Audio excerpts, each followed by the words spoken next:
Hi, I'm sitting here with the inimitable and esteemed Dr. Jordan Peterson.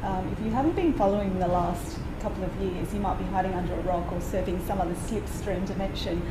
So I don't want to go into too much detail, but I'm very honoured and privileged to be able to have a bit of a conversation with Dr. Peterson today. There is just one or two questions that I'd like to ask you.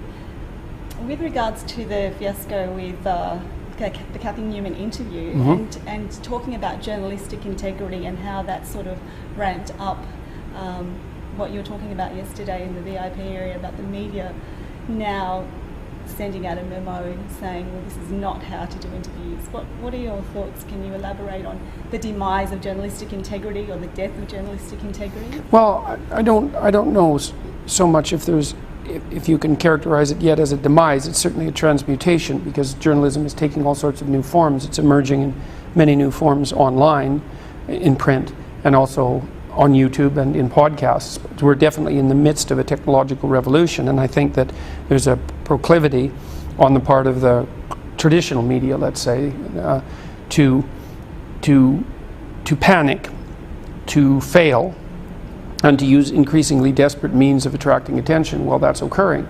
And it's easier to attract attention in the short term with heavily polarized views and opinion pieces and that sort of thing.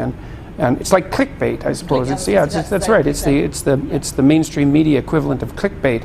And it might be a reasonable short-term strategy, but it's a deadly long-term strategy for any credible news organization, because credible news organizations live and die by their reputation, and reputations are easily lost.